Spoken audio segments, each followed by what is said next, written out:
tahiyatul Islam, tahiyatul thayyibah mubarakah, tahiyatul lillah, tahiyati ahlil jannah. Assalamualaikum warahmatullahi wabarakatuh.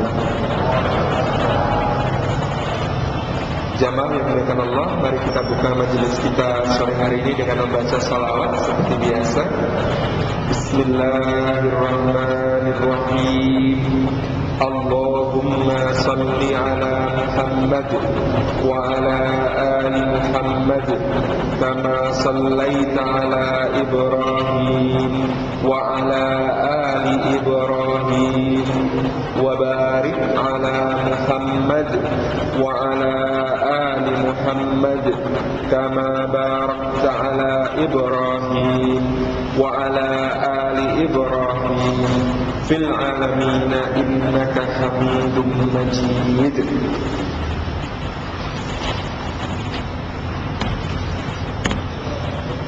Segala puji bagi Allah, pada kesempatan sore yang berbahagia ini kita dipertemukan lagi. Mudah-mudahan menjadi silaturahim yang diridhai Allah, memanjangkan umur kita dalam kemanfaatan dan meluaskan rezeki kita di dalam keberkahan. Kita sampai pada pertemuan ketiga kita. Setelah 2 pertemuan berturut-turut, kita membahas fadhail atau keutamaan-keutamaan kita di dalam mempelajari sirah Nabi Muhammad SAW. Kita masuk pada hari ini pada keadaan bangsa Arab sebelum kedatangan Nabi SAW. Perlu kita jelaskan terlebih dahulu siapa yang dimaksud dengan bangsa Arab. Kata Arab sendiri berarti gurun, satu tempat yang kemudian berisi kekosongan dari berbagai macam tumbuhan. Dia umumnya berisi pasir dan batu-batu, juga gunung-gunung yang terdiri juga dari pasir dan batu-batu. Dalam peta geografi kita melihat jazirah Arab yang sekarang adalah apa yang terbentang dari Laut Arab di selatan sampai kemudian daerah Turkistan di utara, kemudian Laut Merah di barat, sampai kemudian Teluk Persia di sebelah timur. Bentuk dari jazirah Arab itu seperti sebuah persegi yang memiliki ujung agak meruncing di daerah yang hari ini disebut sebagai Oman.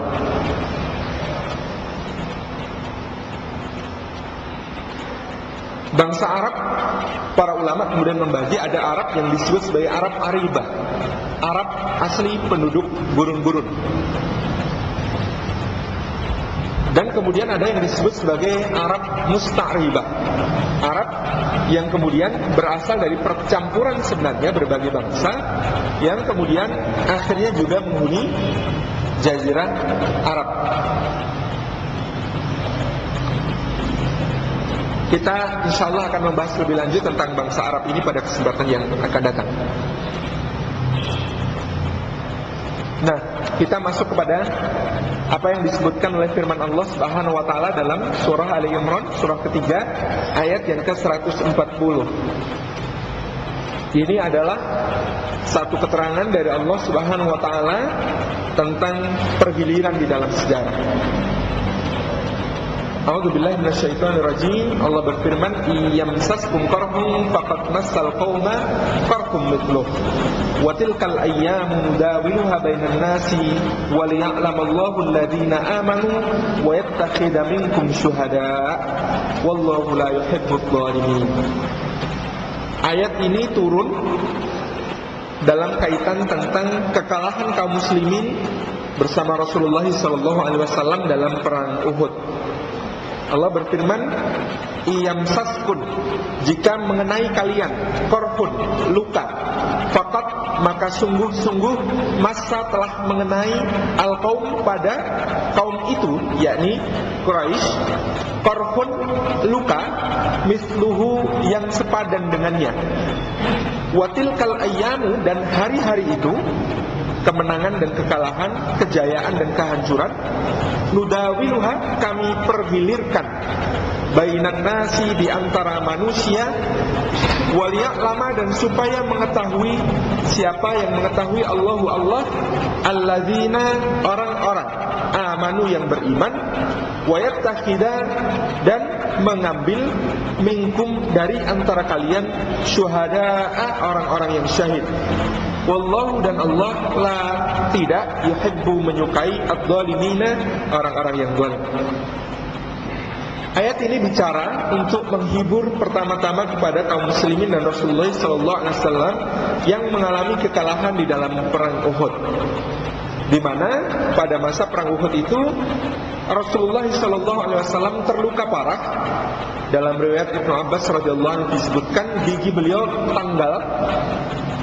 Kemudian wajah beliau ini terhantam oleh satu pukulan sehingga masuk beberapa rantai dari helm beliau ke dalam dahi. Kemudian kepala beliau itu terhantam oleh satu pukulan dari gagang tombak yang kemudian membuatnya memar dan berdarah. Darah banyak mengucur pada diri Rasulullah SAW. Ini yang disebut di firman Allah berikutnya, ghammun min ba'di ghammin. Ada satu keadaan kesedihan di atas kesedihan. Kesedihan pertama itu kalah, kesedihan kedua itu ketika mendengar Rasulullah wafat. Jadi para sahabat itu merasa lebih buruk dari kekalahan kalau sampai Rasulullah kemudian meninggal pada saat itu.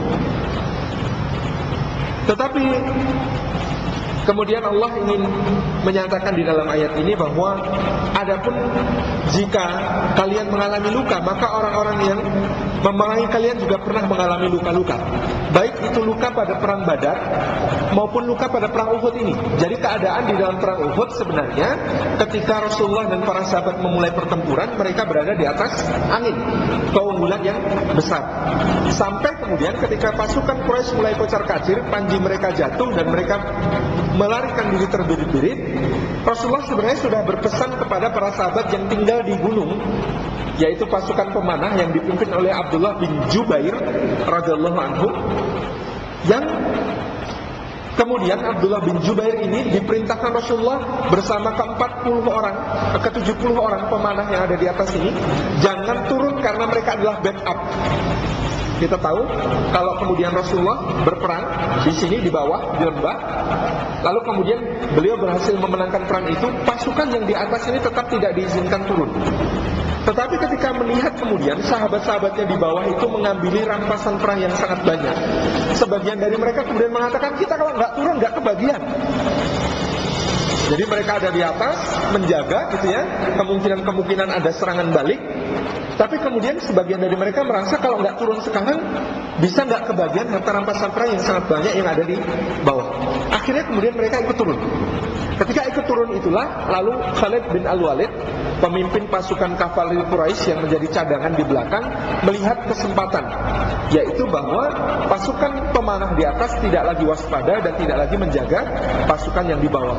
Maka Khalid memimpin pasukannya untuk memutari gunung, sampai kemudian mereka berhasil berada di posisi di belakang Rasulullah dan para sahabat, lalu menyerang dari belakang dan menghancurkan pasukan Rasulullah itu sampai kocar-kacir, dan terhitung yang syahid di kalangan sahabat ada 70 orang, dan Rasulullah sendiri kemudian terluka sangat parah. Tentang perang Uhud insyaallah akan kita bahas dalam kesempatan yang lain. Kita masuk kepada ayat yang tadi, watilkal ayyamu nudawiluha bainan nas, dan hari-hari itu kemenangan, kekalahan, kejayaan, kehancuran, kebaikan, keburukan Allah pergilirkan di antara manusia sebagai sebuah sunatullah, sebagaimana Allah sudah sebutkan di ayat sebelumnya, yaitu surah Ali Imran ayat yang ke-137. Kalau kita membuka di ayat yang ke-137, Allah memfirmankan, qad khalat min qablikum sunanun fasiru fil ardi fanzuru kaifa kana aqibatul mukadzibin. Telah berlalu sebelum kalian sunnah-sunnah ketetapan Allah, maka berjalanlah kalian di muka bumi, berpetualanglah. Jadi berpetualang itu termasuk perintah Al-Quran. Kalau ada yang suka bersiar gitu ya, kita kalau bahasa Jawa kan sukanya pesiar. Siar itu dari gitu, fasiru, maka berpesiarlah kalian. Fasiru, maka berpesiarlah kalian fil ardi, di seluruh muka bumi, fanzuru, maka kemudian lihatlah kaifa kana akibatul mukadzibin, bagaimana kesudahan orang-orang yang mendustakan ayat-ayat Allah Subhanahu wa taala. Ini yang akan kemudian kita lihat pada pembahasan kita, bagaimana ayat ini watilkal ayyamu nudawiluha bainan nas, hari-hari yang dipergilirkan bagi manusia itu terjadi pada sebuah negeri yang menjadi asal usul bangsa Arab, yakni negeri yang disebut sebagai negeri Yaman. Sekarang negerinya sedang kacau, di ambang perang saudara, ketika Presiden Ali Abdullah Saleh masih kekeh ingin berkuasa, padahal masyarakat sudah sangat berada dalam keadaan yang menderita. Hampir 60% rakyat Yaman itu memiliki penghasilan kurang dari $2 per hari. Mungkin hampir sama dengan Indonesia gitu ya. Tetapi keadaan di sana biaya hidup lebih tinggi daripada Indonesia. Dan kemudian yang terjadi begitu banyak kekacauan karena masing-masing kepala suku itu berkuasa sendiri-sendiri. Jadi presiden punya tentara, tapi kepala suku masing-masing punya tentara juga, sehingga kemudian keadaan sangat kacau. Nah, tanah Yaman yang ada di ujung selatan Jazirah Arab ini pada mulanya adalah sebuah wilayah tempat asal bangsa Arab yang disebut sebagai Aribah. Dari mana Arab Aribah ini? Mereka adalah dari keturunan Sam bin Nuh. Jadi Nabi Nuh ketika kemudian selamat naik kapal dari banjir besar itu memiliki 3 orang putra. Satu bernama Sam. Sam ini orangnya berkulit putih. Kemudian ada yang namanya Ham, berkulit merah. Kemudian ada yang namanya Yafet, berkulit hitam. 3 putra Nuh ini, Ham, Sam, dan Yafet, yang kemudian nanti akan menurunkan berbagai macam bangsa dari percampuran berbagai warna kulit yang kemudian terjadi. Jadi kulit merah Ham dengan kulit putih Sam misalnya kemudian menjadi ada campuran-campuran. Ada kulit hitam campur warna merah, ada warna putih campur hitam, jadinya tengah-tengah dan seterusnya. Ham secara umum disebutkan sebagai orang yang menurunkan bangsa Persia dan bangsa-bangsa Turki. Kemudian Sam ini menurunkan yang sekarang disebut sebagai bangsa Arab dan bangsa Yahudi, Israel. Kemudian yang masih agak murni jalurnya, Yafet ini menurunkan bangsa Afrika. Nah, orang yang berkulit berbagai macam itu adalah kemudian percampuran dari kulit-kulit yang ada pada mereka. Kita mulai dengan negeri yang disebut sebagai Saba dan dakwahnya Nabi Sulaiman alaihissalam. Siapakah Saba? Apakah dia nama negerinya, atau nama laki-laki, atau nama perempuan? Ini pernah ditanyakan kepada Rasulullah SAW oleh seorang sahabat, diriwayatkan dari Abu Bakar Al-Wa'lah dari Ibnu Abbas radhiyallahu anhu, bahwa ada seorang yang bertanya kepada Rasulullah, siapakah Saba itu ya Rasulullah? Apakah dia laki-laki, perempuan, atau nama tempat? Kata Rasulullah, dia adalah seorang laki-laki yang memiliki 10 anak. Saba ini nama seorang laki-laki yang memiliki 10 anak. 6 tinggal di Yaman, 4 pindah ke Syam. Kalau kita lihat Jazirah Arab di sebelah utara itu namanya Syam. Itu sekarang terdiri dari negara-negara yang kemarin kita sudah sebut, Palestina, kemudian Lebanon, Syria, kemudian ada Yordania dan sebagian dari Irak dan bagian selatan Turki. Ini daerah yang dinamakan Syam. Nah, Yaman tetap berada di selatan. Daerah Syam dan Yaman sejak dahulu adalah daerah yang sangat subur. Berbeda dengan bagian tengah Jazirah Arab yang terdiri dari gurun. Nah, 6 putra dari Saba itu tetap tinggal di Yaman. Mereka adalah bernama satu Mazij, jadi Min pakai dot, kemudian ya, kemudian jid. Mazij, bukan Mazij musyawarah ya. Kemudian Kindah. Kindah. Suku Kindah ini sampai sekarang masih ada. Orang kalau di belakangnya pakai nama Al-Kindi, berarti orang dari suku Kindah. Kemudian ada Azd.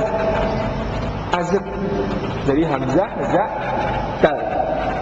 Nah, sampai sekarang juga masih ada. Kalau ada orang namanya Al-Azdi, itu berarti dari suku Azd. Kemudian ada suku Anmar. Kemudian ada suku Asy'ari. Ada sahabat Rasulullah yang namanya Abu Musa Al-Asy'ari. Ini adalah keturunan dari Asy'ari ini. Kemudian ada Himyar. Ini juga masih ada sampai sekarang.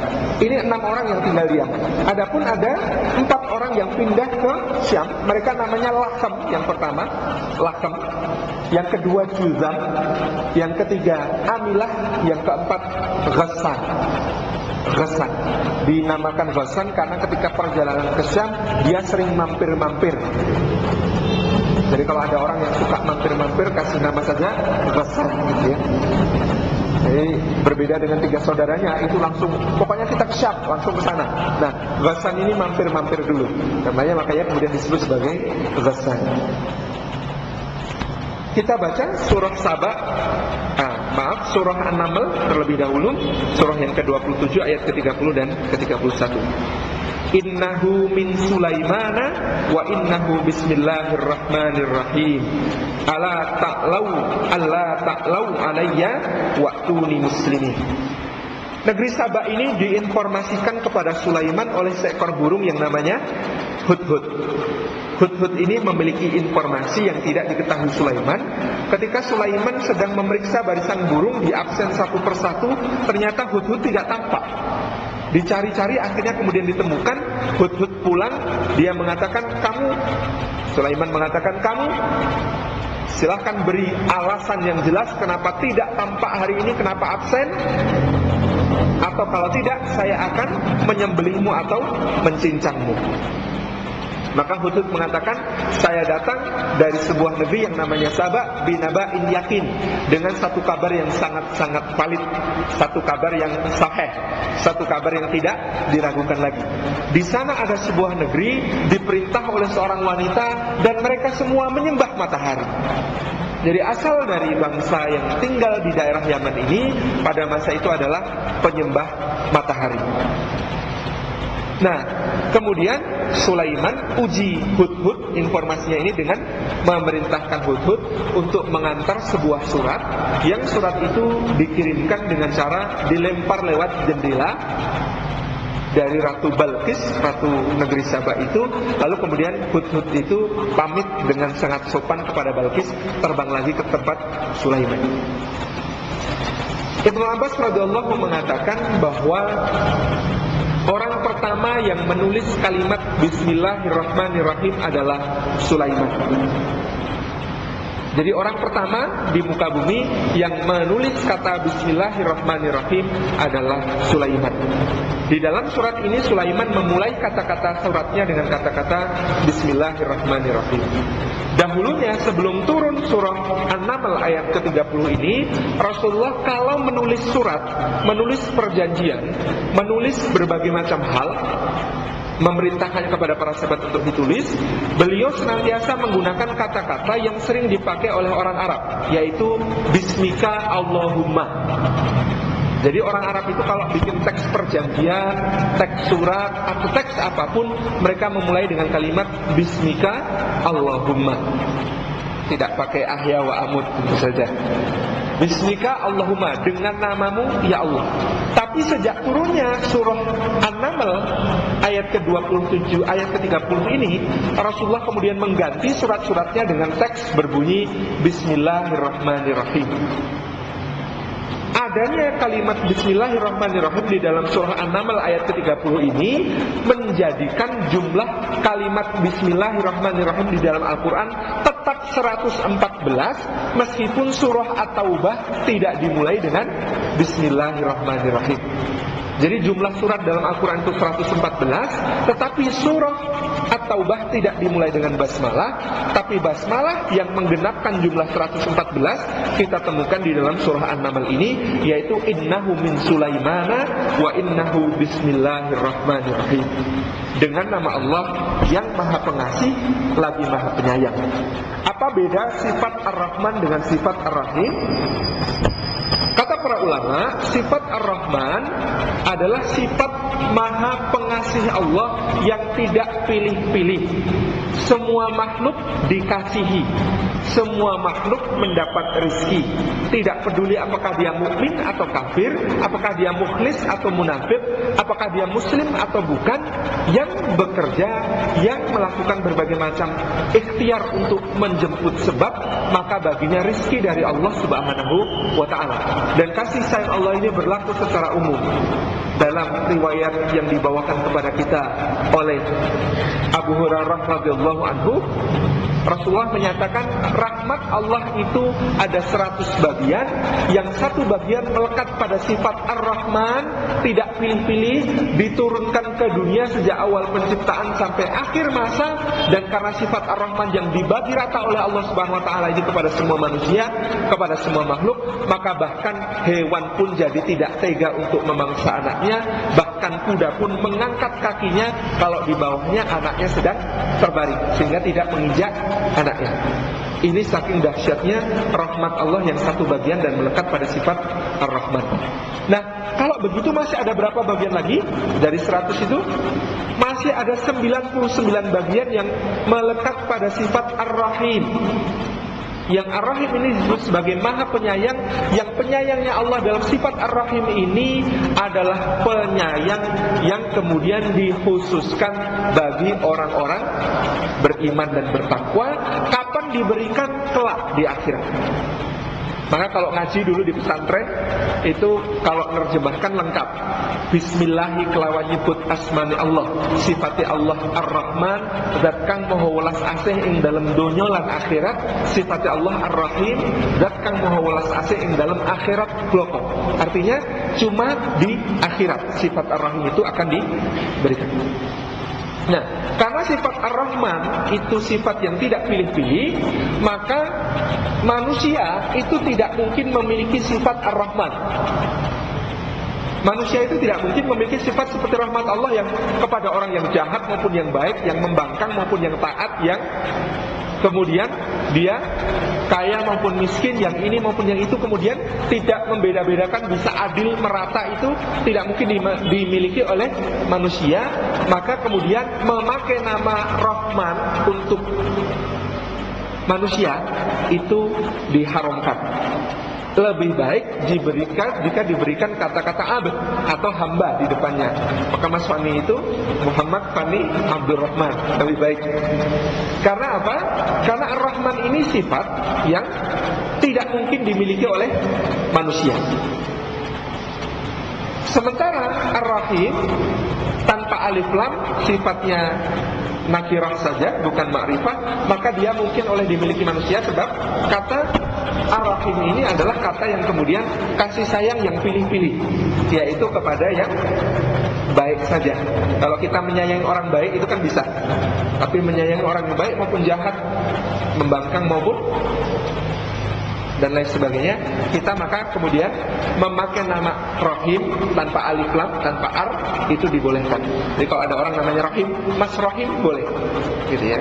Tetapi memakai kata Ar-Rahman tanpa abd, ini sesuatu yang tidak diperkenankan oleh Allah dan Rasulullah SAW.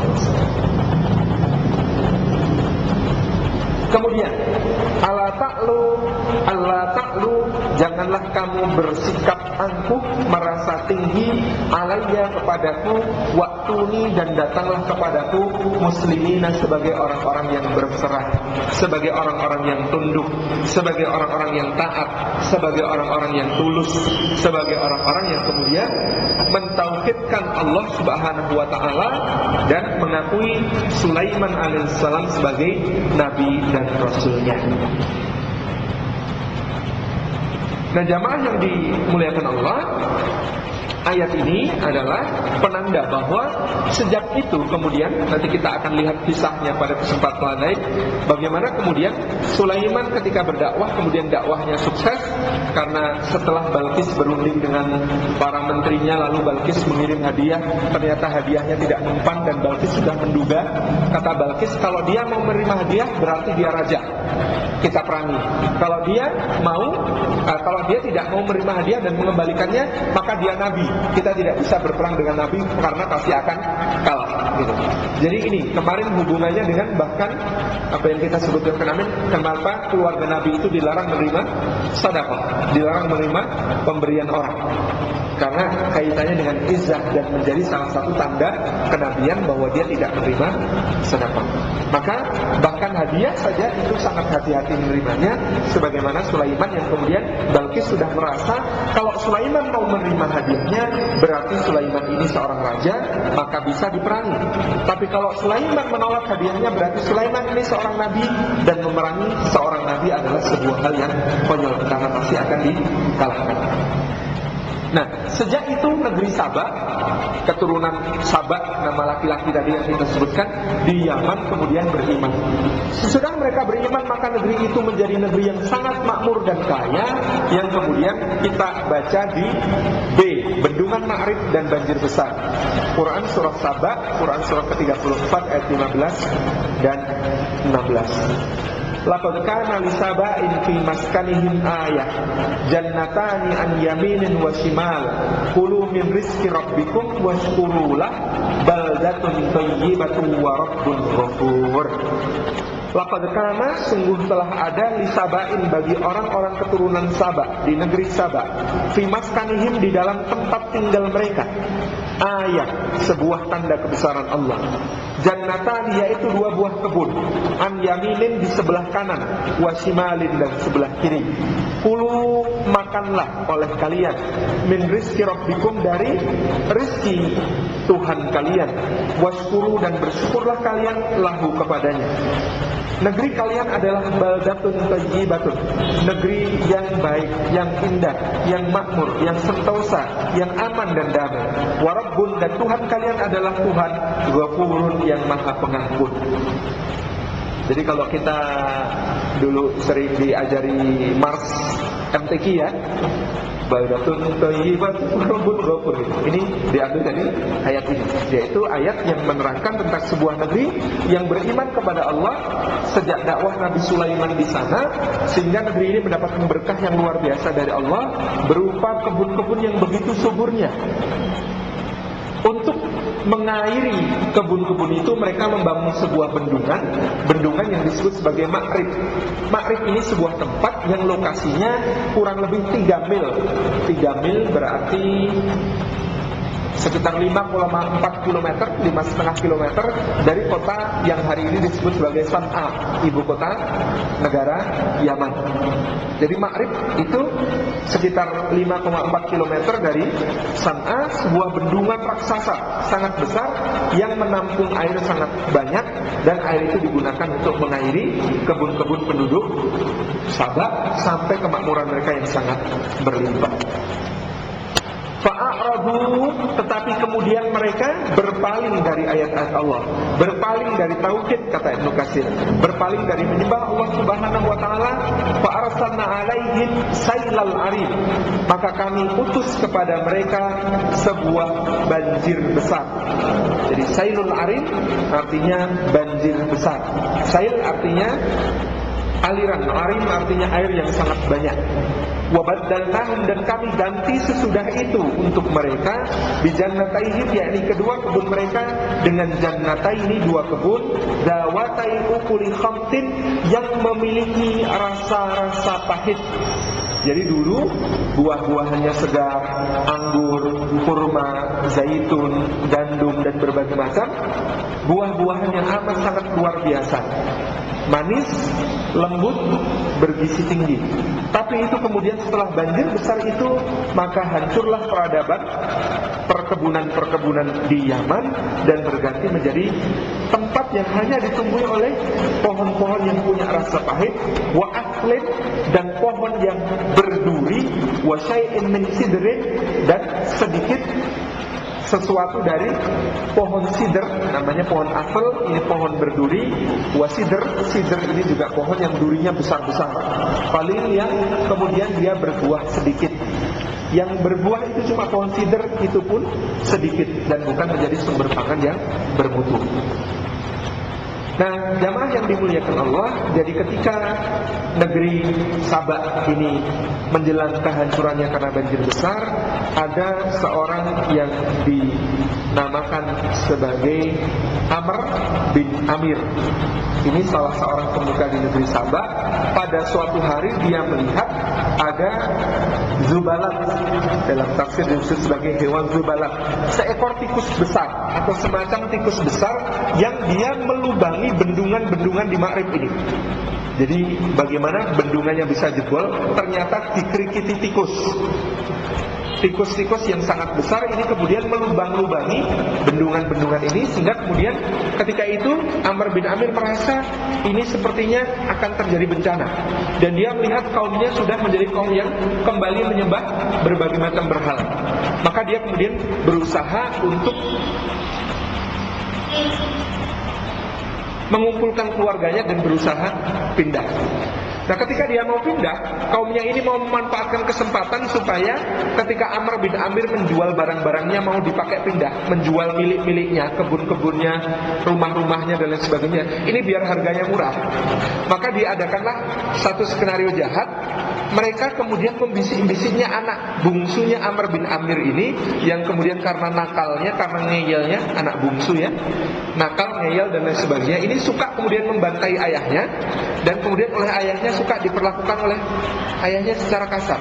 Nah, kaumnya ini ngojo-ojoi, nanti kalau kamu diperlakukan ayahmu apapun juga balas.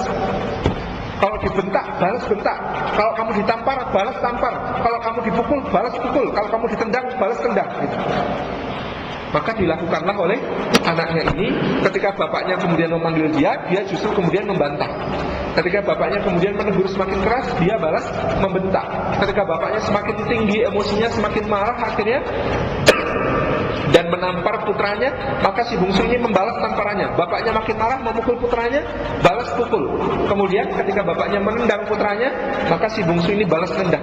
Maka marahlah luar biasa Amr bin Amir dan kemudian mengatakan, demi Allah aku akan pindah hari ini juga. Demi Allah aku akan pindah hari ini juga. Akhirnya kemudian barang-barangnya itu dijual murah. Ini siasat kaumnya kepada Amr bin Amir yang sudah punya rencana untuk pindah, tapi dipercepat dengan dibikin marah sehingga barang-barangnya itu harganya murah. Jadi kalau mau beli barang biar murah itu belilah dari orang yang sedang marah gitu ya. Sedang emosi ini biasanya kalau jualan jadi kacau semuanya. Nah, akhirnya kemudian Amr bin Amir ini mengumpulkan anak-anaknya, lalu mereka bergerak pindah ke daerah yang disebut sebagai wilayah suku Akka di sekitar daerah yang sekarang namanya Najd, Otariyah di Saudi Arabia. Di sana mereka berperang dengan penduduk setempat, kadang kalah, kadang menang, sampai akhirnya mereka tercerai-berai. Sebagian pergi ke daerah Syam, sebagian pergi ke daerah Oman, sebagian pergi ke daerah yang lain. Jadi ini adalah sebuah wilayah yang kemudian ditinggalkan, tetapi masih ada penduduknya, dan yang meninggalkan disebut sebagai Amr bin Amir, yang mempercepat persebaran dari bangsa Arab Aribah. Di bangsa Arab yang kemudian asli ini menyebar ke berbagai macam wilayah yang lain.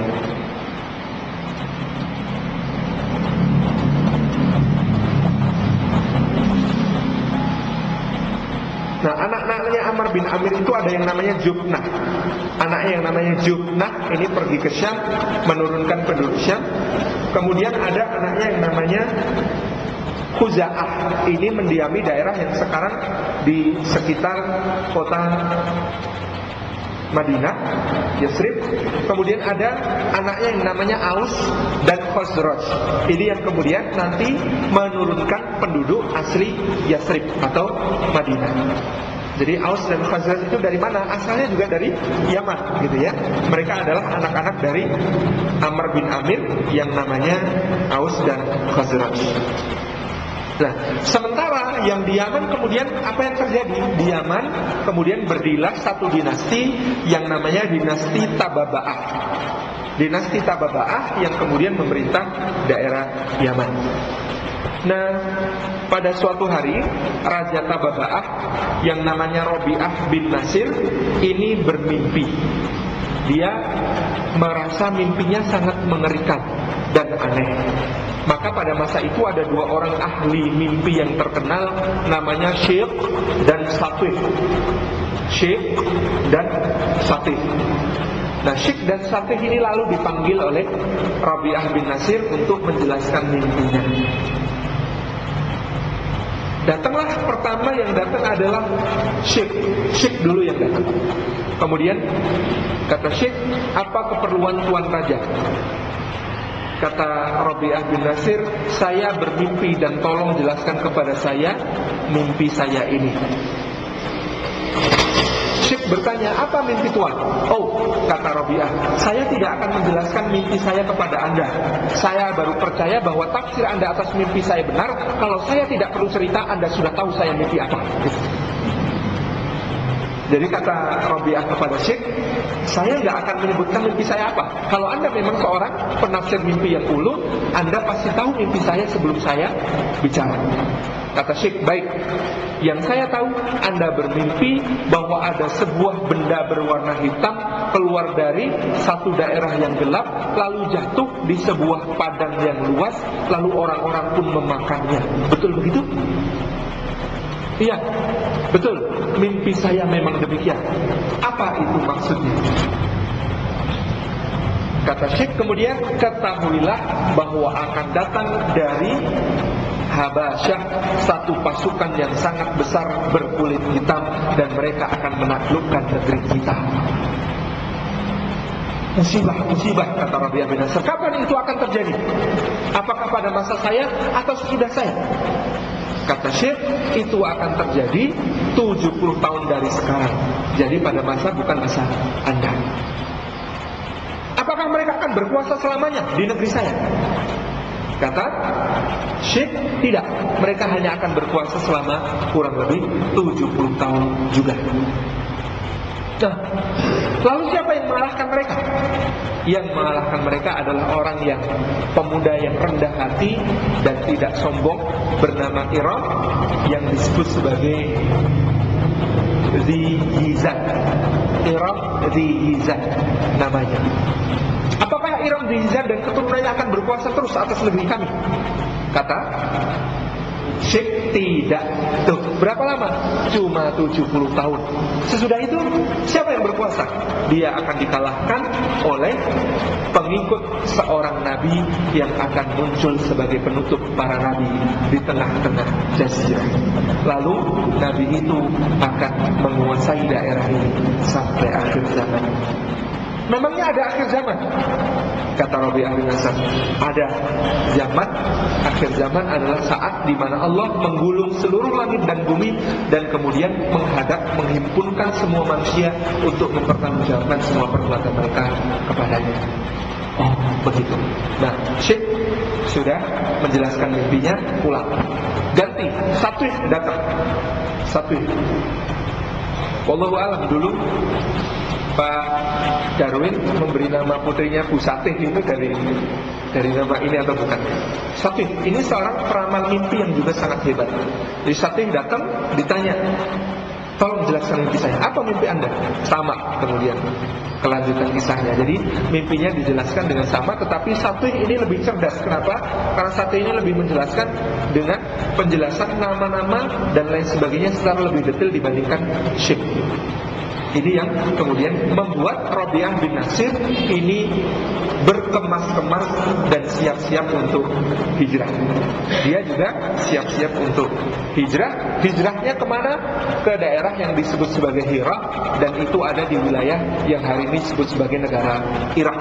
Jadi dari Yaman pindah ke Irak. Ini semakin memperluas persebaran orang Arab, gitu ya. Dari Yaman mereka pindah ke daerah yang dinamakan sebagai Irak. Bapak Ibu yang dirahmati Allah, kita kembali kepada tadi penyebutan bahwa kenapa Yaman ini disebut sebagai asal-usul bangsa Arab. Dan karena akhirnya nanti kita akan melihat bahwa Ismail alaihissalam ini yang nanti punya 12 orang putra juga. Jadi Nabi Ismail ini menikah dengan wanita Jurhum. Kabilah Jurhum ini adalah keturunan dari kabilah yang disebut sebagai Qahtan. Dan Qahtan ini adalah sampai hari ini adalah suku terbesar yang ada di Yaman. Jadi kalau sekarang kita ketemu orang ada Syekh Abdul Rashid Al-Qahtani. Nah, Al-Qahtani artinya dari suku Qahtan. Dan ini adalah suku yang umurnya termasuk suku yang tua di kalangan bangsa Arab. Karena bahkan istrinya Nabi Ismail ini berasal dari keturunan Qahtan. Adapun Nabi Ismail yang kemudian nanti menurunkan orang-orang yang disebut sebagai Quraisy. Nah, Quraisy ini Arab musta'ribah. Kenapa? Karena Arab yang kemudian datang kemudian dari jalur bapaknya datang kemudian, yakni dari Ibrahim alaihissalam menurunkan Ismail, baru kemudian ada tambahan dari Arab asli berupa ibunya, yakni orang Qahtan ini. Ini Arab musta'ribah yang kemudian justru nanti dianggap sebagai Arab yang paling Arab. Anehnya, kenapa? Karena mereka tinggal di dekat Ka'bah, yang Ka'bah ini adalah rumah Allah Subhanahu wa taala yang dibangun oleh Ibrahim, dan karena mereka berasal dari keturunan dari Ismail bin Ibrahim yang dianggap sebagai keturunan yang paling mulia. Karena keturunan dari Nabi yang meletakkan dasar-dasar keagamaan di seluruh Jazirah Arab. Nah, Rasulullah SAW pernah bersumpah di depan para sahabat, demi Allah antara aku sampai Adam alaihissalam tidak ada perzinahan. Artinya apa?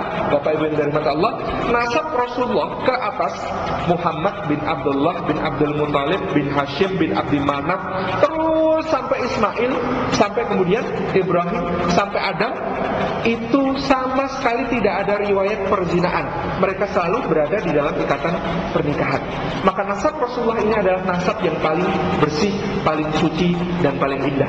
Karena sungguh berasal dari pernikahan demi pernikahan yang turun-temurun.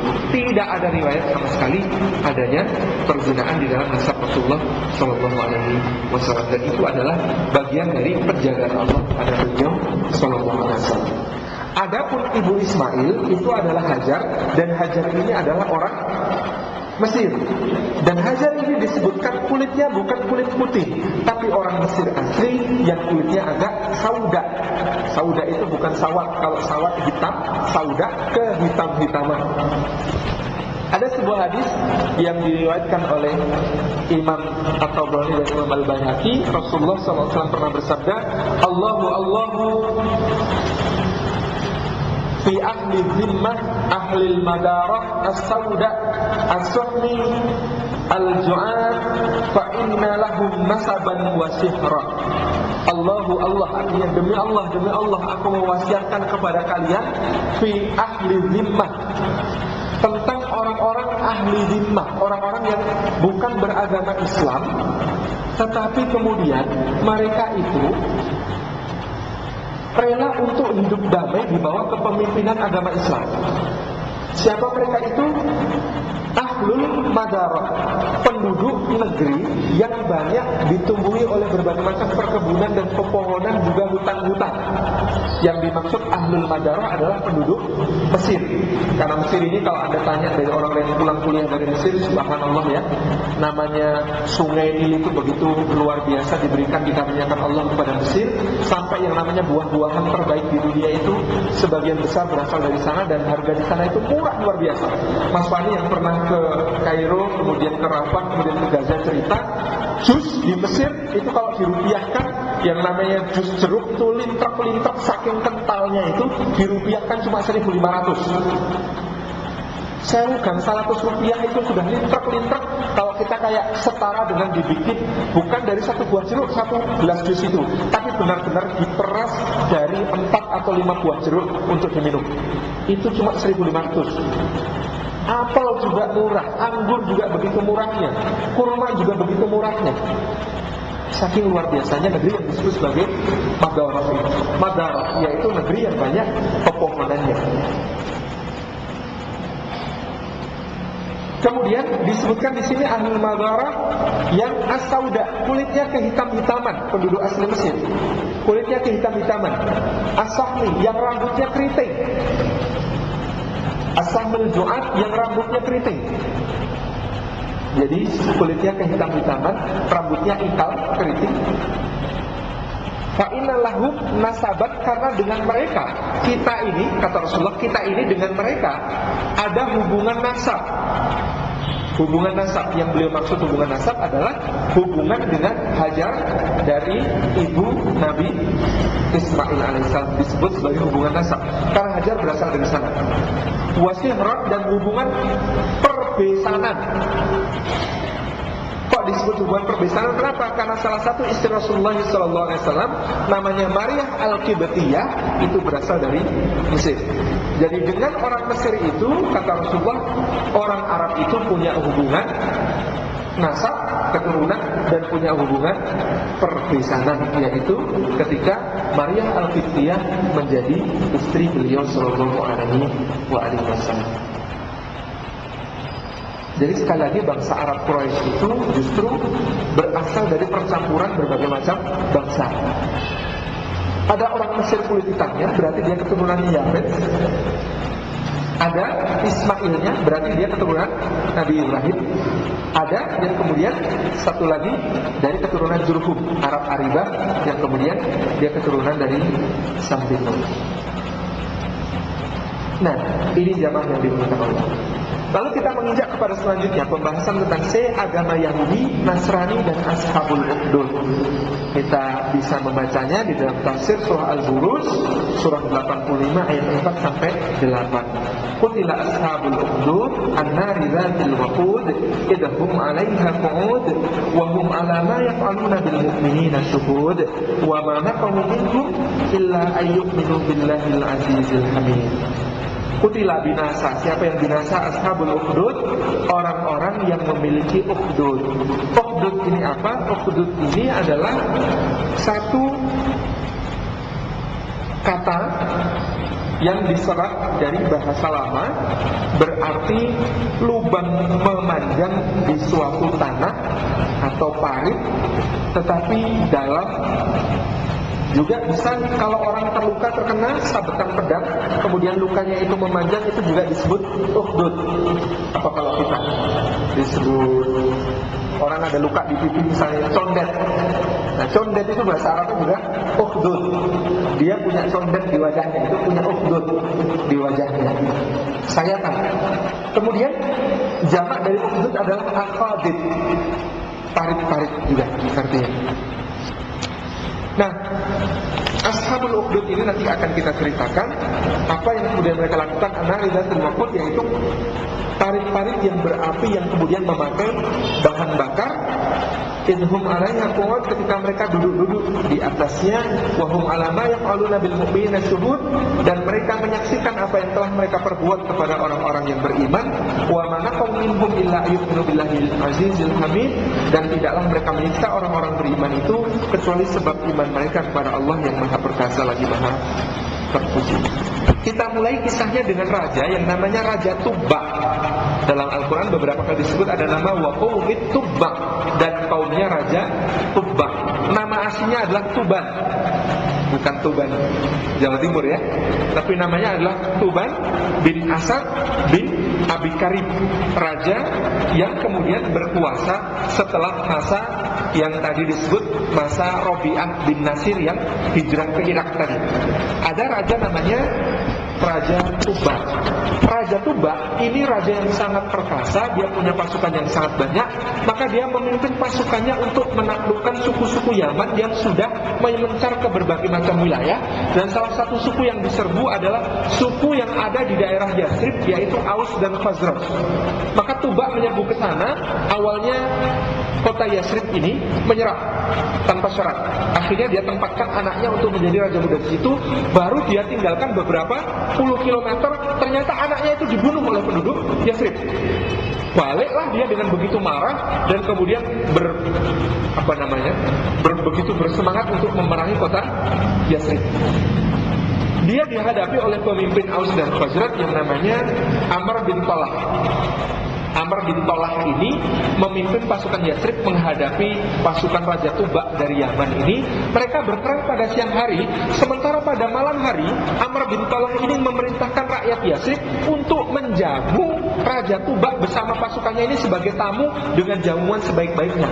Disuguh kurma, disuguh roti, disuguh daging, disuguh minuman, disuguh berbagai macam susu dan lain sebagainya. Kata Raja Tuba sambil, kalau kita mungkin bayangannya tepok jidat istilah anak sekarang gitu. Ini kaum aneh, siang mereka mengangkat pedang memerangi kita, tapi malamnya menjamu kita sebagai tamu. Pasti mereka adalah kaum yang mulia.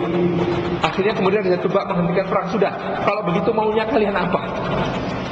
Kata penduduk Yathrib itu, kami mau tetap merdeka, jangan ganggu-gugat kemerdekaan kami. Baik kalau begitu, kalian merdeka. Lalu kemudian Raja Tuba ini juga kemudian diberi saran oleh dua orang rabi Yahudi dari Bani Quraidah. Jadi waktu itu orang-orang Yahudi sudah bermukim di kota Yathrib. Kenapa? Karena mereka membaca Taurat. Dari kota di antara dua bukit yang ditumbuhi pohon kurma akan muncul Mesias, akan muncul juru selamat mereka, yang itu nanti adalah Rasulullah SAW. Sehingga mereka berharap dengan pindah ke Madinah, gitu ya, pindah ke Yathrib ini, waktu itu belum bernama Madinah, Nabi itu akan muncul dari keturunan mereka sendiri, gitu ya. Orang-orang Yahudi ini mikirnya Quraidah, Qainuqa, Nadir, kemudian juga suku-suku yang lain, Auf dan lain sebagainya, ini pengennya juru selamat Yahudi akhir zaman ini juga akan berasal dari keturunan mereka. Akhirnya mereka pindah ke situ. Nah, dua orang rabi ini yang mereka berasal dari Quraidah, dan Quraidah ini adalah cucu dari Levi bin Yakub bin Ishak bin Ibrahim. Jadi Nabi Yakub itu punya 12 putra, yang putra terbesarnya namanya Levi. Levi ini biasanya menurunkan para rabi, para ulama Bani Israel. Nah, ada dua orang rabi Yahudi yang mengatakan jangan hancurkan tempat ini, jangan hancurkan kota Yathrib. Kenapa? Karena tempat ini nanti akan menjadi tempat munculnya seorang nabi akhir zaman yang ditunggu oleh semua bangsa. Tolong jangan hancurkan tempat ini, kata kedua rabi Yahudi itu. Baik, kalau begitu, saya tidak akan hancurkan kota ini, tapi syaratnya kalian berdua ikut jadi penasihat saya. Jadi dia sudah mulai tertarik kepada agama Yahudi. Maka akhirnya Raja Tuba ini mengikuti kedua orang rabi ini. Jadi dua rabinya ini direkrut jadi penasihatnya. Mereka kemudian melakukan perjalanan ke Makkah. Menjelang sampai di kota Makkah, ada satu suku namanya suku Hudzail. Suku Hudzail ini ingin menghancurkan Raja Tuba, tapi mereka bersiasat. Caranya bagaimana? Raja Tuba tahu tidak, di Makkah itu ada bangunan tua, rumah kuno, yang di dalamnya itu ada harta yang berasal dari semua raja dan nabi masa terdahulu. Itu isinya emas, isinya perak, permata, yakut, marjan, dan semua hal yang sangat indah-indah ada di dalam semuanya, zamrud dan sebagainya. Itu semua isinya harta sepenuhnya. Kamu taklukkan saja, kamu geledah saja, kamu ambil, kamulah raja yang paling berat atas itu. Bangunan apa yang mereka maksud? Ka'bah. Jadi kata Hudzail, Ka'bah itu isinya harta tok-tok, penuh dengan harta yang sangat banyak. Kamu silahkan hancurkan Ka'bah itu. Raja Tuba ini sudah bersemangat. Kenapa? Karena sudah hampir kehabisan perbekalan setelah perang yang berkepanjangan kemana-mana, gitu ya. Akhirnya kemudian dia begitu bersemangat untuk menghancurkan Ka'bah. Tapi kemudian dia minta pertimbangan kepada dua rabi Yahudi ini. Dua rabi Yahudi ini mengatakan tertawa, dia berdusta, mereka itu orang-orang yang berdusta. Siapapun yang berani mengganggu Ka'bah pasti akan dihancurkan Allah. Hudzail ini ingin membuat kau, wahai Raja Tuba, dihancurkan sama Allah. Makanya mereka memberikan kepadamu saran yang aneh, saran bahwa di dalam Ka'bah ada hartanya. Lalu kemudian kamu akan menghancurkan Ka'bah, dan sesudah itu kamu tidak mendapatkan apa-apa. Lalu datanglah dari langit azab atasmu. Demi Allah, jangan turuti sarannya, karena sesungguhnya Ka'bah itu adalah sesuatu yang sangat agung, ditinggalkan oleh Ibrahim sebagai tempat ibadah bagi semua. Lalu kenapa kalau dia tempatnya Ibrahim, kok kalian nggak beribadah ke sana? Kata Tuba kepada orang-orang Yahudi ini, kenapa kok Yahudi tidak mau ibadah ke Ka'bah? Kalau benar Ka'bah itu sesuatu yang agung. Kata dua rabi Yahudi ini, bagaimana mungkin kami mau ibadah ke Ka'bah? Wong di sekitarnya penuh berhala, jijik dong. Jadi orang Yahudi ini jijik kalau lihat berhala, dan mereka jijik melihat darah yang ditumpahkan baik dari hewan kurban maupun dari manusia di sekitar Ka'bah, sehingga mereka kemudian meskipun mengakui Ka'bah itu sebagai rumah yang dibangun oleh nenek moyang mereka Ibrahim, mereka tidak mau beribadah ke Ka'bah. Ini asal mulanya kenapa Yahudi tidak mau ibadah ke Ka'bah, padahal mereka sangat mengakui bahwa yang namanya Ka'bah itu dibangun oleh Nabiullah Ibrahim alaihissalam. Nah, lalu kemudian Raja Tuba ini minta saran kepada kedua rabi Yahudi. Kalau begitu apa yang harus kulakukan di dekat Ka'bah? Lakukanlah syariat Ibrahim, yaitu tawaf keliling 7 kali, lalu kemudian sembelih hewan kurban di situ, kamu bercukur di situ dan sedekah kepada penduduknya. Itu yang harus kamu lakukan. Maka Raja Tuba ini dengan sisa-sisa hartanya, dia kumpulkan semua hartanya, dia jual bahkan peralatan perangnya untuk apa? Untuk menjamu penduduk Makkah dengan daging hewan kurbannya, dengan roti-roti yang sangat banyak, dengan air madu dan perasan gandum. Jadi gandum diperas airnya, kemudian dicampur dengan madu dan itu disajikan untuk penduduk Makkah. Maka penduduk Makkah pun kemudian sangat menghargai apa yang dilakukan oleh Raja Tuba ini. Lalu pulanglah Raja Tuba ke Yaman dengan penuh gilang gemilang karena mendapatkan simpati penduduk-penduduk Jazirah Arab. Begitu sampai di Yaman, Raja Tuba ini ditolak oleh suku Himyar, suku yang waktu itu terbesar di Yaman. Kata suku Himyar, dilarang masuk. Anda sudah berpindah agama dari agama kami semua, agama berhala maksudnya, sehingga Anda menganut agama Yahudi, Anda dilarang masuk ke negeri kami. Kata Raja Tuba, aku justru ingin mendakwai kalian kepada agama kebenaran ini, yaitu agama Yahudi. Ayolah ikut saya agama Yahudi. Tidak, kami tidak mau ikut agama Yahudi. Akhirnya kemudian ada seorang pemuka kaum itu mengusulkan, kalau begitu kita selesaikan dengan hakim api. Jadi orang Yaman sejak dulu percaya api itu bisa mengadili dua orang yang berselisih. Kalau ada dua orang berselisih, ayalah gontok-gontokan, dua-duanya dicemplungkan ke dalam api, mana yang selamat berarti dia itu yang benar. Nah akhirnya si Raja Tuba ini kemudian menyuruh dua orang rabi Yahudi tadi yang berkalung Taurat. Jadi rabi Yahudi itu pakai, kalau lihat film Passion of the Christ dia tahu ya, jadi pakai berbagai macam atribut keagamaannya, simbol-simbolnya, kemudian dia berkalung Taurat. Ini kemudian dijejerkan dengan berhala-berhala yang disembah oleh kaumnya. Kemudian keduanya ini dibakar. Jadi rabi Yahudi dibakar, berhala-berhalanya juga dibakar. Nanti mana yang selamat? Kalau yang selamat berhalanya berarti tetap harus sembah berhala. Kalau yang selamat rabi Yahudinya nanti beralih jadi agama Yahudi. Begitu dibakar ternyata biiznillah semua kemudian berhala-berhala dan sesembahan patung-patung itu hancur binasa oleh api, sementara rabi Yahudi ini keluar dalam keadaan penuh keringat tapi tidak terbakar. Jadi mereka dahinya ini berkeringat tetapi tidak terbakar. Akhirnya penduduk Himyar ini semuanya masuk ke dalam agama Yahudi.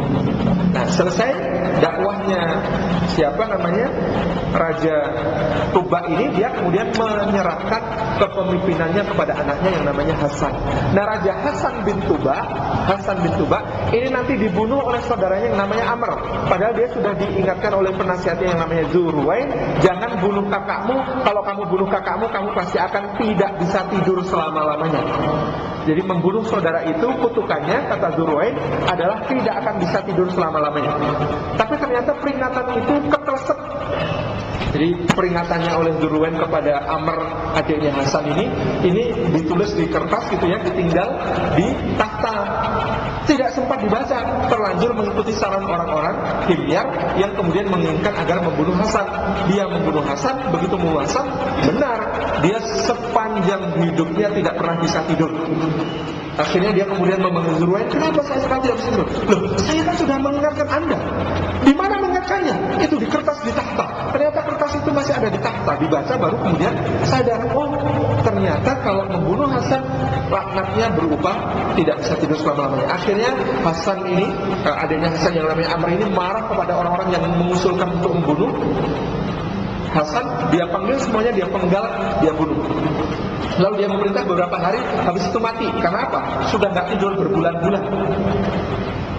Itu langsung dia kemudian beberapa waktu kemudian dia mati. Ketika dia mati, terjadilah perpecahan besar di kalangan bangsa Himyar dan Yaman secara umum, sampai kemudian yang terjadi perpecahan itu berkuasalah seorang yang sangat cerdik, licik, pandai dan menjijikkan, namanya Lahni'ah. Lahni'ah ini berasal dari kaum pinggiran, gitu ya. Anak yang tidak jelas anaknya siapa, bukan keluarga istana, tapi tiba-tiba kemudian berkuasa dan memerintah. Dan na'udzubillah min dzalik, Lahni'ah ini disebutkan dalam sejarah bahwa dia orang yang menganut perbuatan kaum Nabi Lut, suka kemudian berhubungan dengan pemuda-pemuda tampan, dan yang dia kejar adalah pemuda-pemuda keturunan istana yang kemudian dia rusak supaya tidak bisa lagi menjadi raja. Sampai kemudian satu hari ada salah satu keturunan dari Hasan bin Tuba tadi yang kemudian sangat luar biasa, tampan orangnya, begitu agung, begitu mulia, masih muda, atletis, kekar gitu ya. Akhirnya Lahni'ah ini ingin menghancurkan orang ini yang namanya adalah Zur'ah bin Nuwas. Pemuda ini yang namanya Zur'ah bin Nuwas. Tapi Zur'ah sudah tahu dia akan diapain sama Lahni'ah. Akhirnya dia simpan pisau di dalam sepatunya. Ketika kemudian dia masuk ke kamarnya Lahni'ah, ketika Lahni'ah hendak kemudian melakukan perbuatan bejatnya, dia membunuh Lahni'ah, kemudian memotong kepalanya dan menunjukkannya kepada rakyat, dan dia menjadi raja dari negeri yang disebut Himyar ini, yang kemudian Raja Dzulnuwas ini adalah raja yang berhasil membalikan kemakmuran negeri Yaman. Tetapi di sisi lain negeri ada negeri yang namanya Najran. Negeri Najran ini negeri yang beragama Nasrani. Kalau tadi Dzulnuwas agamanya Yahudi. Nah, negeri Najran ini negeri yang beragama Nasrani. Kepada mereka pernah ada salah seorang murid dari murid, dari murid, dari murid, dari murid, dari murid, dari murid, dari murid, dari murid, muridnya Nabi Isa yang datang namanya Fayyum. Saya tidak tahu nama Latinnya siapa, tapi dalam tulisan Arabnya itu Fa, Ya, kemudian dipisah, kemudian ada Ya lagi, Wawu, kemudian Mim. Fayyum. Fayyum ini mengembara dari berbagai negeri, dan kemudian dia atas izin Allah memperlihatkan berbagai macam keajaiban. Sebagaimana Nabi Isa, dia bisa membuat orang buta bisa melihat kembali, orang sakit sekarat bisa sehat lagi, dan seterusnya. Sampai kemudian dia kemudian mendirikan kemahnya di daerah Najran, dan dia beribadah kepada Allah di situ. Jadi ini orang Nasrani tapi tauhidnya murni. Orang Nasrani tapi tauhidnya murni. Jadi dia umat Nabi Isa yang lurus, bukan yang tersimpangkan oleh Trinitas. Nah, di Najran itu ada sebuah tempat yang kemudian ada seorang tukang sihir hebat. Orang-orang mengirimkan anak-anaknya untuk belajar kepada ahli sihir ini. Nah, kemudian datanglah di situ seorang anak yang namanya Abdullah bin Samir. Abdullah bin Samir ini anaknya Samir, kepala suku di Najran ini, yang kemudian ingin belajar sihir kepada tukang sihir itu. Tapi dia ketika melihat Fayyum ini sedang ibadah, dia sangat tertarik. Lalu dia berhenti di situ dan justru belajar dari Fayyum, menjadi seorang Nasrani yang baik, bertauhid. Sampai kemudian satu hari dia berdakwah di hadapan raja, dan dia akan dibunuh oleh raja berulang kali, dilempar dari gunung, nggak mati, kemudian dibuang ke laut, nggak mati, dimasukkan ke api, nggak mati, apa-apain nggak mati. Lalu Abdullah bin Samir mengatakan kepada Raja Najran ini, Anda bisa membunuh saya, syaratnya Anda syahadat dulu, bertauhid dulu. Nah, Anda mukul saya seringan apapun, saya mati kalau Anda bersyahadat dulu.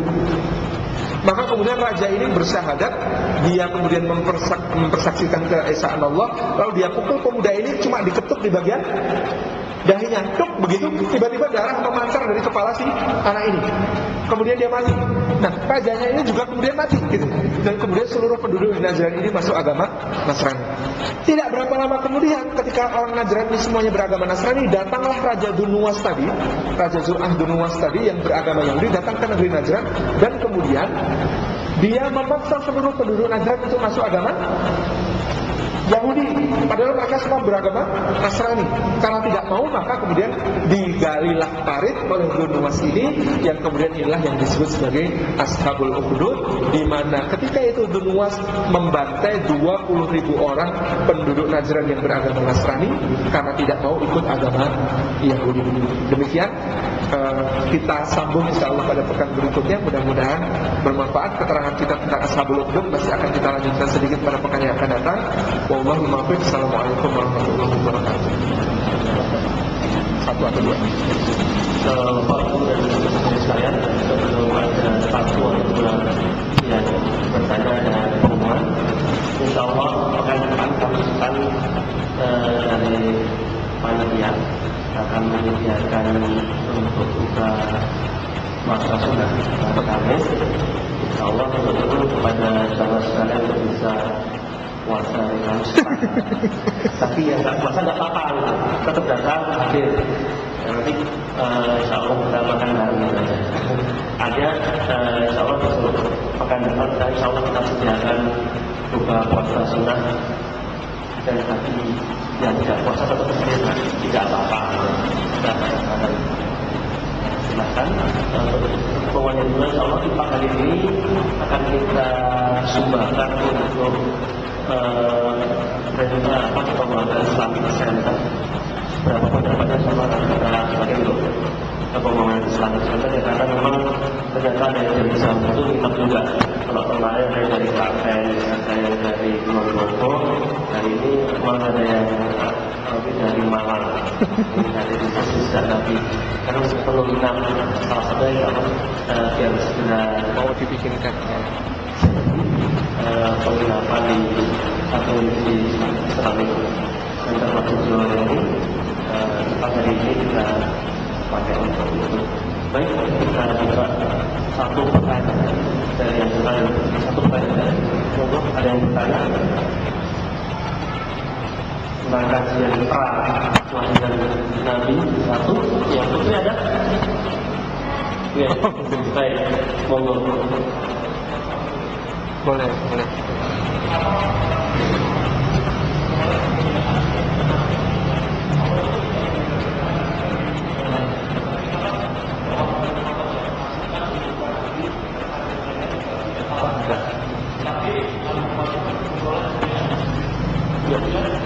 Satu aja.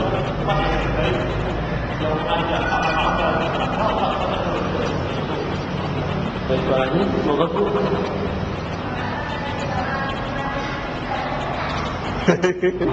Ini Zaman Nabi Sulaiman, ada atas, ada penerbit, ada penulis juga.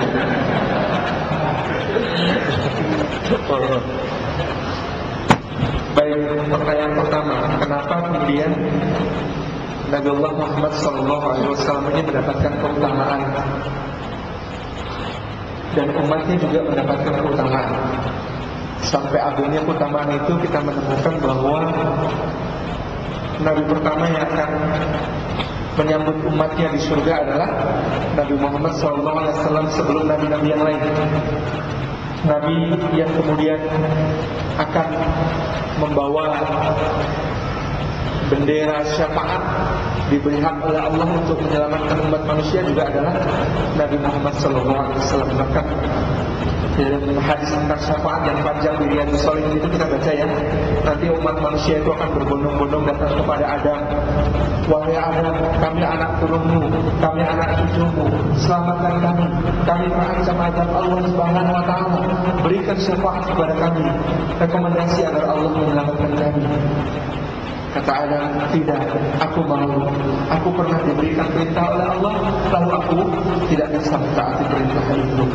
Datanglah kepada Nabi yang begitu agung, bapak manusia yang kedua, Nuh alaihissalam. Maka orang itu lari kemudian berbondong-bondong kepada Nabi Nuh alaihissalam. Lalu kemudian mereka minta kepada Nuh, wahai Nabi Nuh, engkau adalah orang yang diselamatkan oleh Allah di dalam kapal. Engkau begitu mulia di sisinya dengan dakwah yang begitu panjang. Tolong mintakan kepada kami syafaat kepada Allah Subhanahu Wa Taala. Mintakan untuk kami syafaat kepada Allah Subhanahu Wa Taala. Kata Nabi Nuh, sesungguhnya aku malu, aku tidak bisa meminta syafaat kepada Allah, karena aku bahkan meminta untuk anakku sendiri saja keselamatan ketika sedang naik kapal, Allah tidak memberikannya. Bagaimana mungkin aku meminta untuk kalian? Itu kata Nabi Nuh. Kata Nabi Nuh, pergilah kepada kekasih Allah, Khalilur Rahman, Ibrahim alaihissalam. Maka mereka pun berduyun-duyun menemui Nabi Ibrahim. Kemudian mereka kepada Nabi Ibrahim mengatakan, wahai Ibrahim, engkau adalah Khalilur Rahman, kekasih Allah Subhanahu wa taala. Tolong mintakan syafaat Allah kepada kami, untuk kami, kepada Allah Subhanahu wa taala, untuk kami, sehingga kami bisa bebas dari ancaman azab ini. Kata Nabiullah Ibrahim alaihissalam, tidak, sesungguhnya aku mau, karena aku sudah pernah berdusta. Di dalam Al-Quran Ibrahim itu disebutkan bukan dusta jelek, dusta baik, tetapi karena itu saja Ibrahim sudah malu kepada Allah Subhanahu wa ta'ala. Dan bahkan Ibrahim mengatakan, aku sudah pernah meminta kepada Allah, wa min dzurriyyati, dan anak turunku ya Allah. Tapi Allah menjawab, la yanalu ahdid dzalimin, janji Allah itu tidak akan berlaku untuk orang-orang yang zalim. Maka jangan minta padaku, mintalah kepada Musa, yang dia adalah pemimpin Bani Israel yang paling pertama. Maka kemudian pergi kepada Musa, jawaban Musa juga sama, bagaimana saya bisa minta? Gak bisa, minta Isa sana gitu. Kepada Isa yang kemudian disebut sebagai keajaiban Allah di muka bumi, roh Allah yang ditiupkan. Isa juga mengatakan, enggak bisa, pergilah kepada Nabi terakhir Muhammad sallallahu alaihi wasallam. Lalu kepada Muhammad, lalu Allah Subhanahu wa taala mengizinkan Muhammad bersujud di hadapannya memohon syafaat, lalu Allah mengabulkan syafaat untuk diberikan melalui Rasulullah sallallahu alaihi wasallam. Nah, mengapa? Karena memang di antara hamba-hambanya Allah Subhanahu wa taala memilih yang terbaik. Dan hamba yang terbaik yang dipilih oleh Allah adalah Muhammad sallallahu alaihi wasallam, dengan nama yang juga terbaik sepanjang masa. Lalu dengan nama Muhammad ini Allah memberikan kepadanya risalah yang tidak hanya untuk manusia, tetapi untuk semua manusia, jin, dan seluruh alam semesta.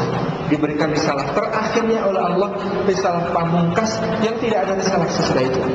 Nabi-nabi sebelumnya diutus terbatas pada kaum-kaum tertentu, tetapi Muhammad diutus untuk seluruh umat manusia.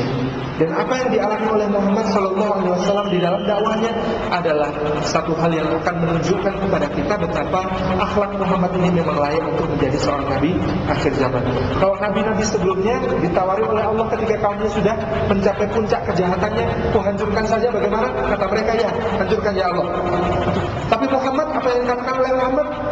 Tidak ya Allah, aku berharap dari sulbi mereka kelak akan muncul keturunan yang mengesahkan engkau. Maka Allah memuji Rasulullah dengan kata-kata, wa innaka la'ala khuluqin 'adzim, dan engkau berada di atas akhlak yang mulia. Jadi Allah sendiri muji, takjub, kagum kepada Muhammad, yang kemudian kalau nabi sebelumnya itu ditawarin kaum yang membangkang kepadanya akan dihancurkan, mereka, ya sudah ya Allah, terserah engkau. Tetapi kalau Muhammad mengatakan, jangan ya Allah, anak-anak mereka masih mungkin beriman, cucu-cucu mereka masih mungkin beriman, buyut-buyut mereka masih mungkin beriman. Dan itu adalah sedikit di antara buktinya. Nanti akan kita bahas bab Syama'il, tentang betapa mulianya Rasulullah SAW. Kemudian pertanyaan selanjutnya tentang kertas. Apakah pada zaman Nabi Sulaiman alaihissalam sudah ada kertas? Pada masa itu surat tidak ditulis di atas kertas, tapi di atas kulit binatang. Pada umumnya ditulis di atas kulit binatang. Kapan kertas ditemukan? Kertas baru ditemukan pada tahun 180 sebelum Masehi oleh seorang sastrawan dinasti Han yang namanya Cai Lun. Nah, Cai Lun ini membuat kertas di Cina dari bambu. Nah, Cai Lun yang membuat kertas dari bambu pada tahun 180 atau 170 sebelum Masehi, sementara Nabi Sulaiman alaihissalam hidup pada kira-kira tahun 1100 sebelum 1500 sebelum Masehi. Jadi rentang waktunya jauh. Sulaiman 1500 sebelum Masehi, sementara Cai Lun ini pada tahun sekitar 170 sebelum Masehi. Maka belum ada kertas, dan ketika itu surat ditulis bukan pada kertas, tetapi pada umumnya pada kulit hewan atau kain. Kalau kain sudah ada sejak zaman Nabi Akhnuk, Nabi Idris alaihissalam. Jadi sudah ada kain, sehingga tulisan itu biasanya pada lembaran-lembaran yang terbuat dari kulit binatang atau terbuat dari kain. Ini yang ada. Wallahu a'lam bishawab. Baik, demikian insyaallah kajian tentang filosofi kita sambung ke depan. Nanti kami ingatkan insyaallah akan dapat kita puasa sunnah.